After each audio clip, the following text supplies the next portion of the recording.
Bom dia, galera. Tudo bem com vocês? Vamos aqui para mais uma videoaula, tá? Estou preparando um material para vocês, um material interessante, um material bastante importante, né? Principalmente aqueles que têm aí como objetivo boas universidades, né? E hoje a gente vai falar sobre organela citoplasmática, tá?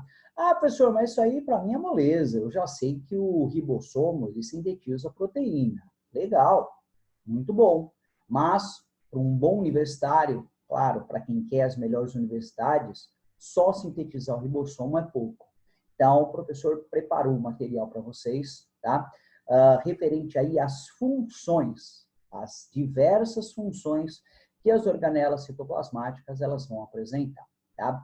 Para isso, eu quero que vocês acompanhem aí, obviamente, esse material. Ele vai ser disponibilizado para vocês lá no Classroom, tá?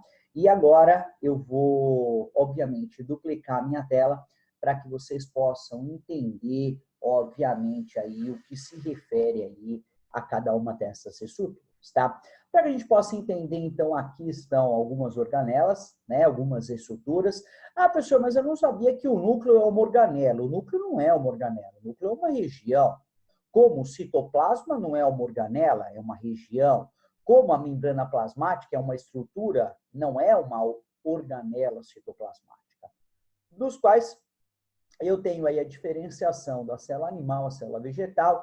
Repara a presença aí do vacúolo, repara aí, obviamente, a presença do cloroplasto, repara a presença aqui, obviamente, da parede celular, né? Eu tenho aqui nessa região o que a gente chama de centríolos aqui. O centríolo caracteriza aí uma célula reprodutora vegetal, né? Célula reprodutora não, uma célula vegetal, né?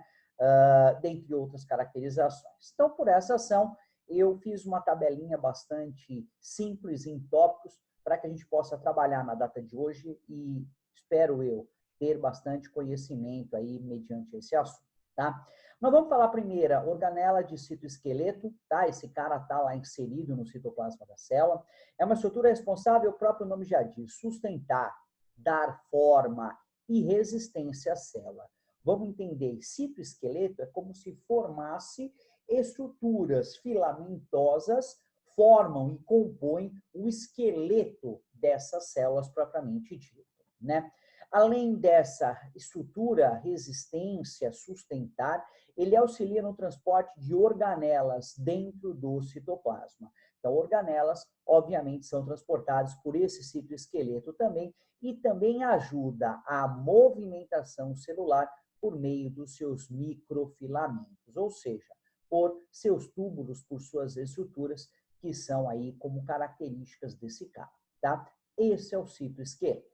Segunda organela é o centríolo, também pode ser chamado de centro celular, tá? Lembrando, como função básica, esse cara auxiliava a célula à divisão celular apenas, a célula animal, né? E, obviamente, na produção daquele fuso mitótico, eu tinha, obviamente, os centríolos nos polos opostos da célula, nas reproduções, tanto mitótica quanto meiose, né? E aí aparecia aquela linha imaginária, aquele fuso mitótico formado, então, pelo centríolo.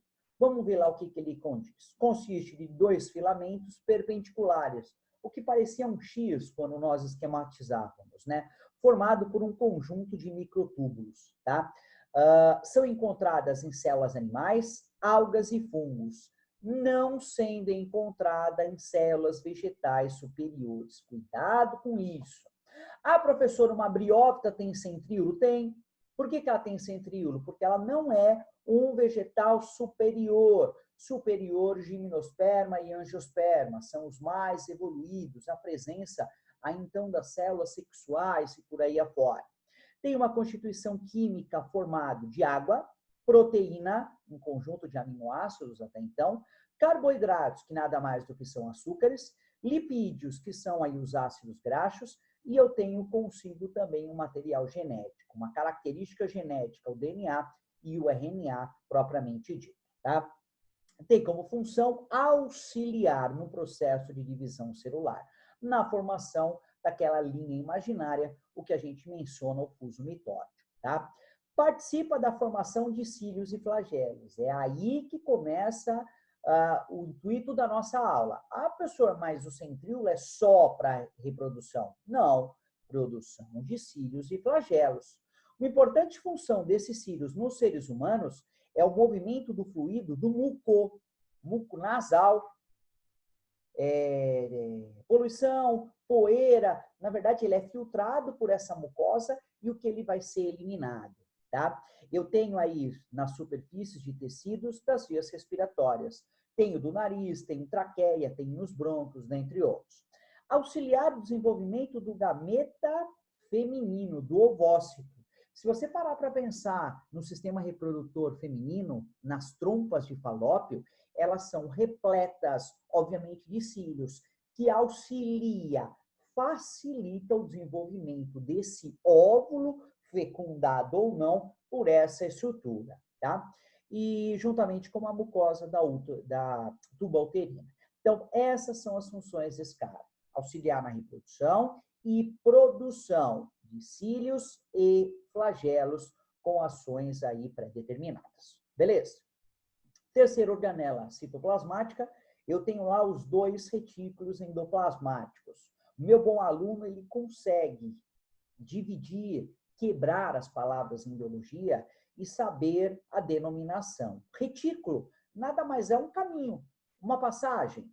Endo, dentro, plasmático, citoplasma. Então, a grosso modo, um caminho dentro do citoplasma, literalmente, é isso, tá? Compreende uma rede de canais e vesículas delimitadas por membranas que se estendem desde a membrana plasmática até a membrana nuclear, até o núcleo, o que a gente chama, então, essa membrana nuclear de carioteca. Tá? Eu tenho aí a subdivisão desses caras, que nada mais é do que o retículo endoplasmático rugoso, pode ser chamado também de granular e também recebe o nome de ergastoplasma. Poxa, professor, mas é difícil, eu tenho que decorar um nome, já é difícil, imagina 3 nomes, tá? Tem que ir devagarzinho, tentando memorizar esses nomes, tá? Apresentam glânulos constituídos por RNA Rzinho, ribossômico, tá? Lembra? RNA ribossômico, síntese de proteína, obviamente. Proteínas e água, que se aderem à superfície da membrana, conhecidos como ribossomos, que são relacionados aí à síntese de proteína. Então, o próprio nome já diz, retículo endoplasmático rugoso. Por que ele é rugoso? Porque aderido, unido às suas paredes internas, eu tenho a presença deste cara, deste ribossomo, que até então vai sintetizar para mim proteína, tá? Retículo endoplasmático liso ou agranular? Bom, esse só tem 2 nomes, tá melhor. Liso não tem grânulo, por isso agranular.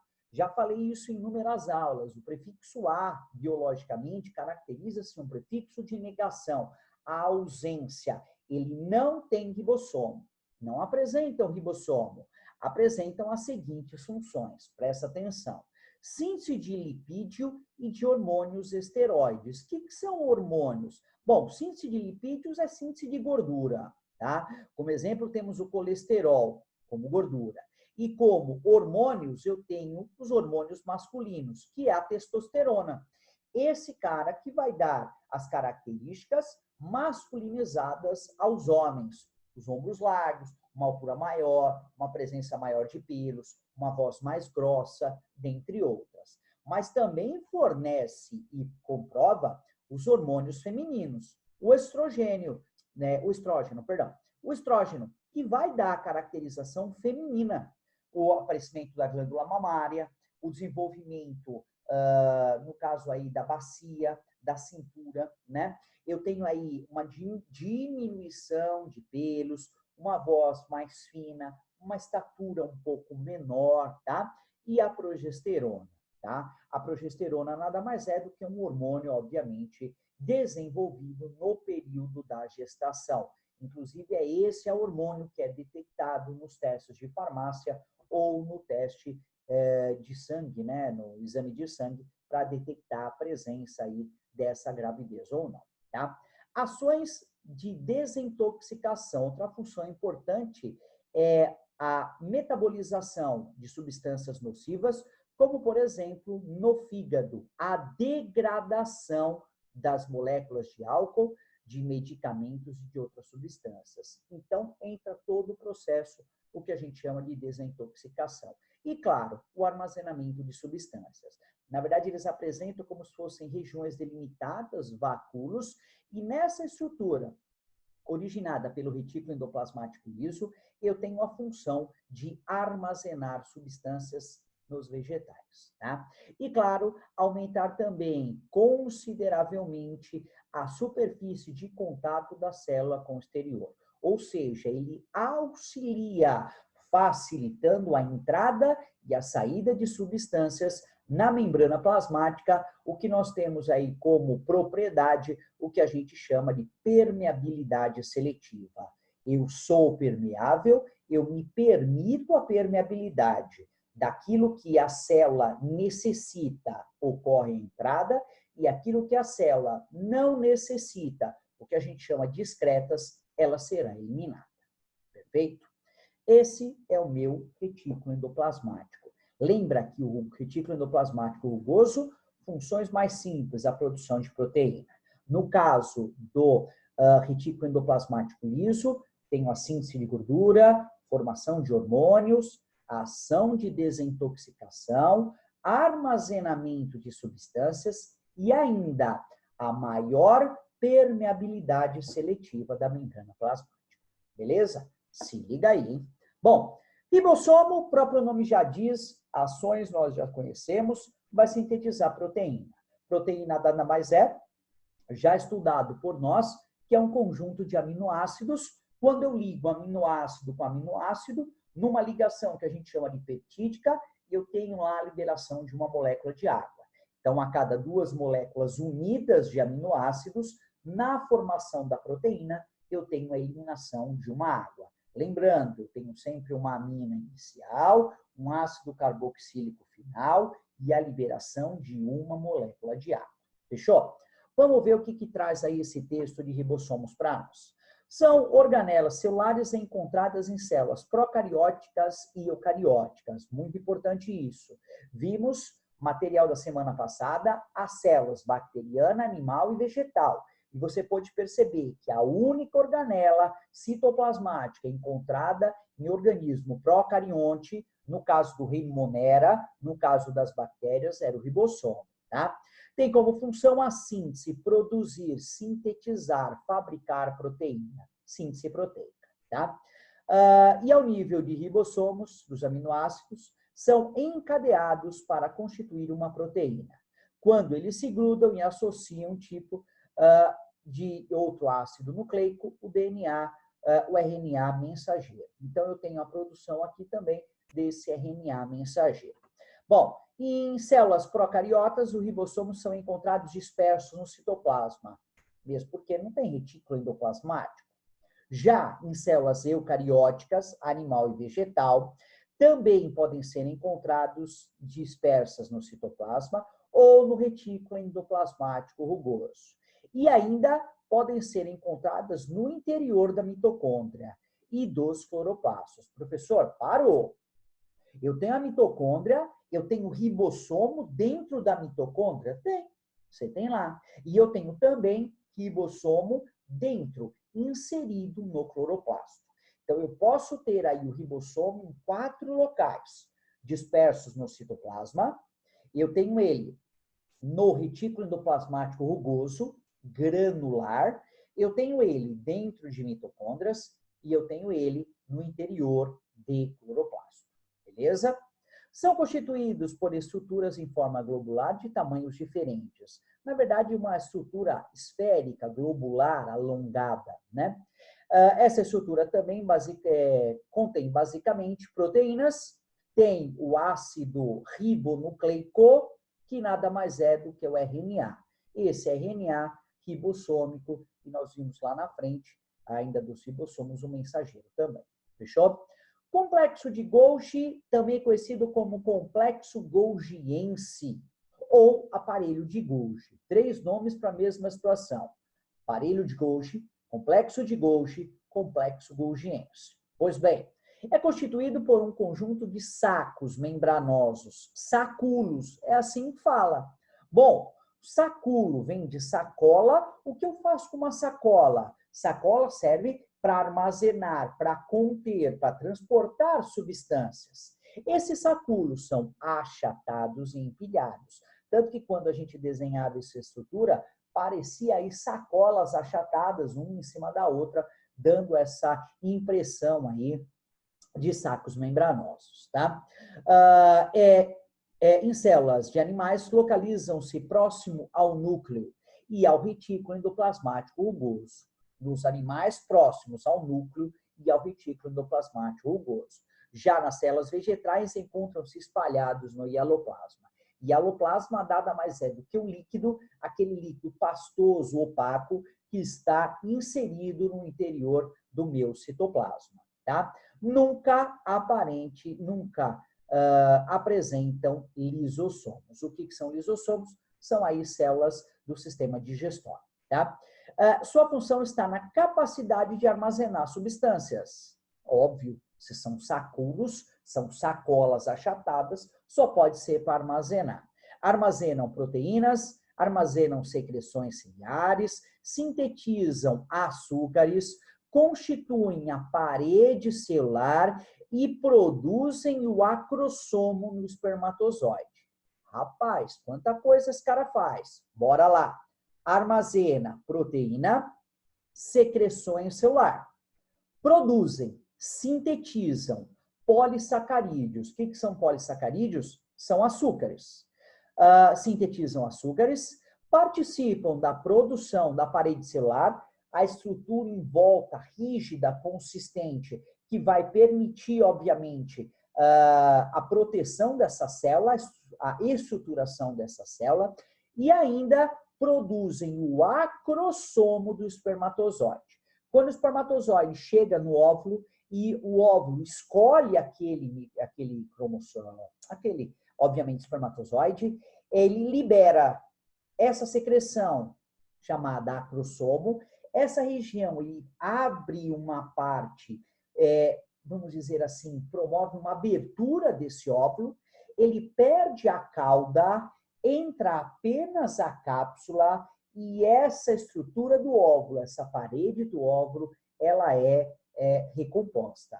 Então, esse acrossomo serve, obviamente, para permitir uma abertura nesse óvulo para que ele possa entrar, fecundá-lo e formar com o óvulo mais o espermatozoide, o embrião ou o zigoto. Beleza? Então, se liga aí, esse complexo de Golgi, as funções desse cara, tá? Bom, lisossomo, a gente já entende, tá mais simples. Lisossomo vem de quebra, vem de ruptura, vem de produção de partículas menores, produção de estruturas menores. Ele pega uma macromolécula e ele vai dividir em moléculas menores, que nada mais é do que claramente o nosso processo, obviamente, digestório, tá? Constitui pequenas vesículas esféricas, pequenas estruturas esféricas, lembrando que, em comparação ao tamanho do ribossomo, elas não são pequenas, elas são bem maiores, tá? A pessoa, uma célula, como é que eu vou determinar qual é o ribossomo, qual é o lisossomo? Ribossomo, uma estrutura bem menor, um tamanho menor. Num lisossomo, essa estrutura vai ser maior, tá?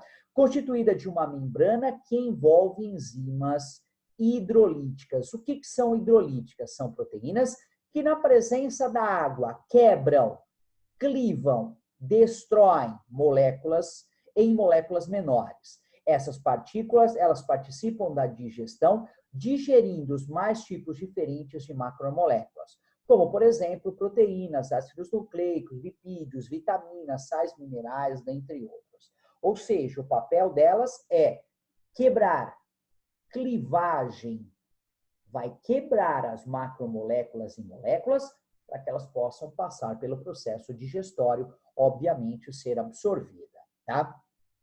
Trata-se de uma estrutura envolta por membranas que contém no seu interior 40 enzimas relacionadas à digestão intracelular, digestão no interior da célula, tá?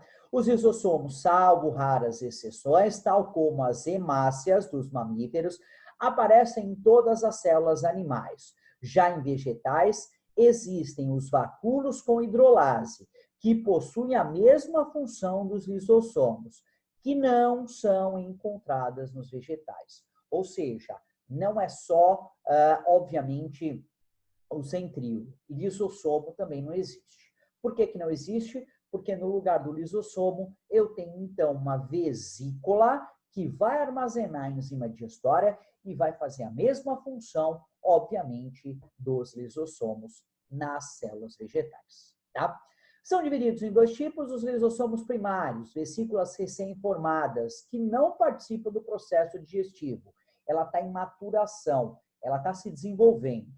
E no caso dos lisossomos secundários, já são as vesículas adultas, já desenvolvidas. Essas sim, no seu interior das macromoléculas, desempenham aí esse processo de digestão. Eles quebram, degradam essas macromoléculas.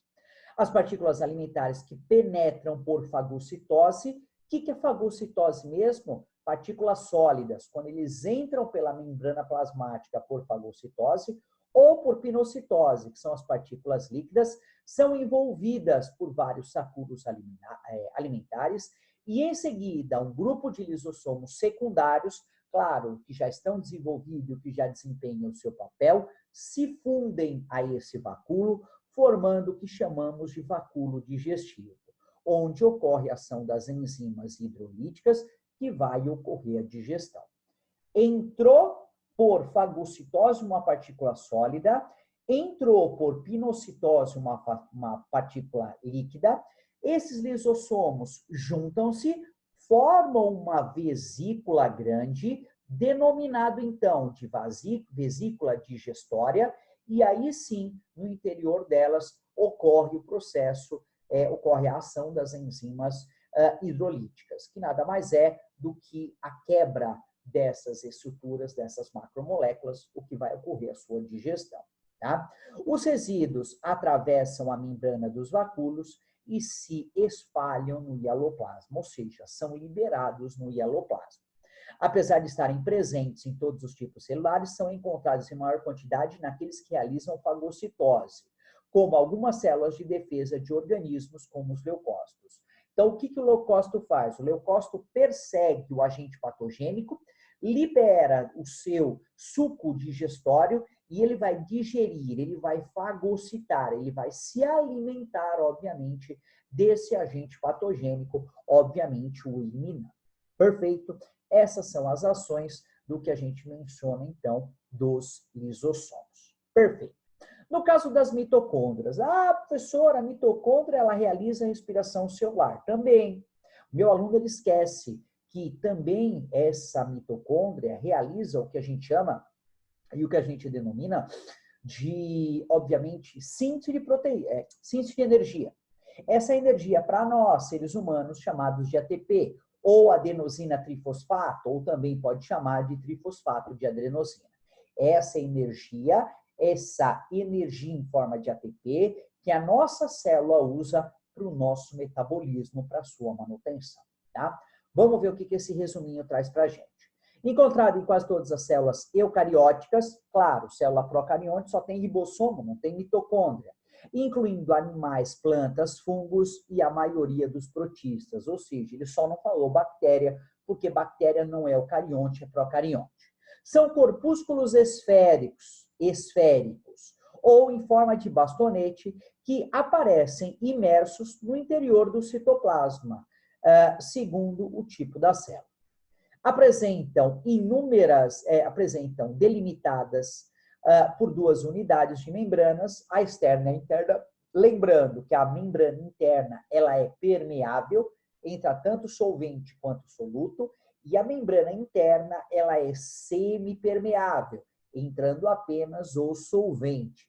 Separadas por um espaço ou uma câmara externa, o que a gente chama de matriz mitocondrial. E nessa câmara, nessa região interna, aí sim eu vou ter as cristas mitocondriais, que vai estar relacionado lá com o processo respiratório. Quando falamos e já estudamos a glicólise, ela vai ocorrer fora da mitocôndria.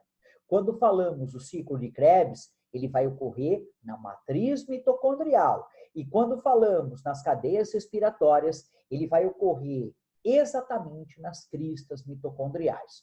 Todos esses, aqueles processos de respiração aeróbica, né? Pois bem, a quantidade de mitocôndrias por célula varia em função da sua necessidade energética. Células que necessitam uma quantidade mais de energia terão uma quantidade maior de mitocôndrias. São constituídas por água, proteínas, gorduras, lipídios, ribossomos, nucleotídeos, íons como sódio, cálcio, potássio, magnésio, além de uma carga genética, os nossos ácidos nucleicos, o DNA e o RNA. São responsáveis pela produção de ATP, de energia para todas as atividades celulares, principalmente a nossa respiração celular, respiração aeróbica. No seu interior dessas moléculas orgânicas, elas reagem com oxigênio, transformando-se em gás carbônico e água, liberando essa energia em forma de adenosina trifosfato, fornecendo energia necessária para diversas atividades celulares. Resumindo, o nosso metabolismo, nossa digestão, excreção, locomoção e por aí afora. Tá? Entre uma membrana e outra da mitocôndria é possível identificar um espaço intramembranoso. Já o compartimento interno, ele é delimitado por membranas internas, o que a gente chama de matriz mitocondrial. É nessa matriz mitocondrial, tá, que a gente vai apresentar aí aquelas estruturas que a gente chama de crista mitocondrial, tá? Muito bem. Essa membrana interna também destacada por uma camada chamada matriz mitocondrial, que aumenta a superfície de contato com as organelas. Ou seja, uma estrutura importantíssima, uma estrutura responsável pela respiração celular e principalmente pela produção de energia, produção de ATP e essencial para o nosso metabolismo. Beleza? Temos lá a oitava organela, peroxomo, uma organela que vai fazer a desintoxicação. São organelas esféricas de um diâmetro aí delimitado por membranas, encontradas tanto em células vegetais quanto em células animais. Peroxomos, organelas esféricas delimitadas por membranas, responsável por oxidar substratos orgânicos, quebrar substratos orgânicos. Nessa reação, os peroxomos produzem o que a gente chama de peróxido de hidrogênio, que é quebrado no interior das organelas pela catalase, por uma enzima. Os peroxomos são organelas citoplasmáticas que possuem membranas duplicadas de células vegetais. São uma espécie de bolsas membranosas que compreende alguns tipos de enzimas digestórias. São responsáveis pelo armazeno de enzimas que catalisam o peróxido de hidrogênio. Está aqui a fórmula H2O2.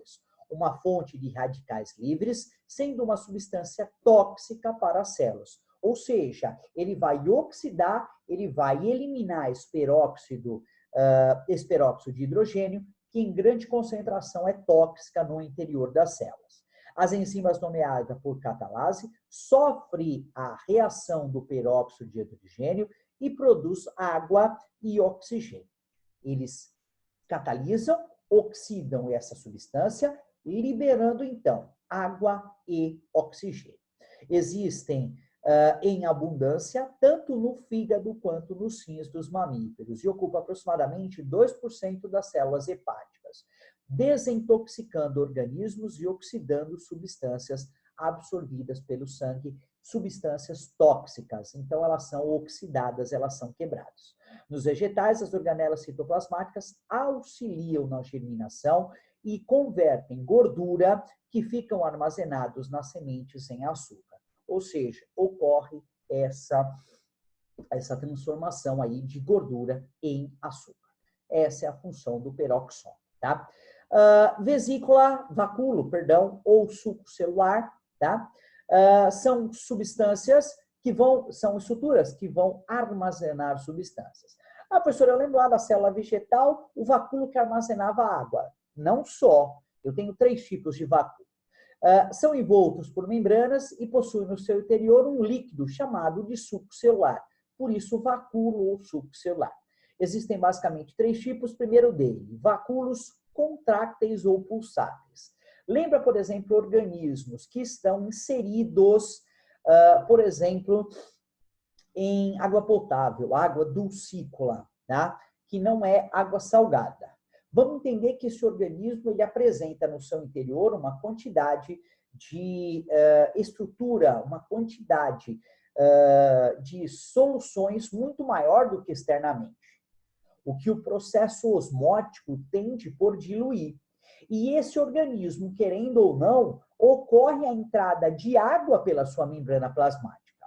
Obviamente, se não houvesse esse vacúolo contrátil ou pulsátil, esse organismo viria a óbito, porque a célula iria absorver uma grande quantidade de água, existe a sua membrana plasmática, uma região, uma quantidade limite, e esse organismo ia encher tanto de água que ia ocorrer o que a gente chama de lise celular, a quebra da membrana plasmática. Ia romper e o seu organismo viria a óbito.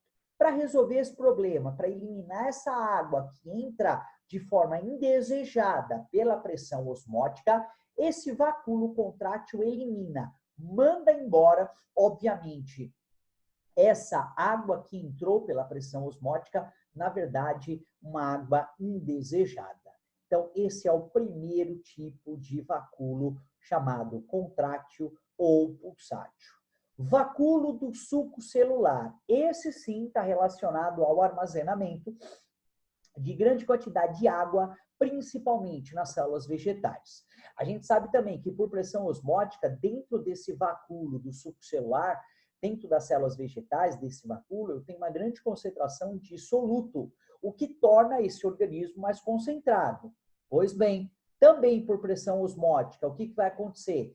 Essa água presente nesse meu organismo, ela vai entrar, ela vai penetrar dentro desse vacúolo e para esta célula ele vai ficar armazenado. Por isso que muitas vezes você sai fora da sua casa, se vê lá na sua rua, você tem uma árvore na frente de casa ou no seu vizinho ou do lado da frente da rua. Você fala, meu Deus, fazem 5 dias que não chove e esse organismo está hidratado, lindão, viscoso, está bonito. Poxa, ele não toma água? Muito pelo contrário. Ele necessita, sim, de uma grande quantidade de água. Por essa razão, que em cada célula vegetal, você tem um vacúolo como esse que vai estar responsável por esse armazenamento. Ah, professor, mas no caso desse vacúolo, não ocorre a lise celular? Não. No caso desse vacúolo, não ocorre. Por quê? A lise celular ocorre em células animais onde não tem a parede celular, aquela estrutura sextavada que se refere aí à proteção. Em células vegetais, você tem a parede celular. Então, a água vai entrar uma certa quantidade e vai parar quando não entra mais. Não vai ocorrer a lise, não, porque a parede celular vai segurar e vai proteger esse organismo, tá? E existe, claro, um outro tipo de vacúolo, que é o chamado vacúolo da digestão celular, obviamente compostos por vários lisossomos, o que está relacionado aí com a digestão intracelular no interior das células, tá? Então, são esses os 3 tipos de vacúolos que nós temos. E, por último, finalizando aí as nossas organelas, nós temos os plastos, tá? Organelas encontradas em células vegetais, alguns protistas, estão relacionados à síntese de composto orgânico e alguma reserva de substância. Síntese de compostos orgânicos, eu posso mencionar também a fotossíntese. E também o armazenamento, que pode ser de proteína, de lipídio, de óleo, dentre outras coisas.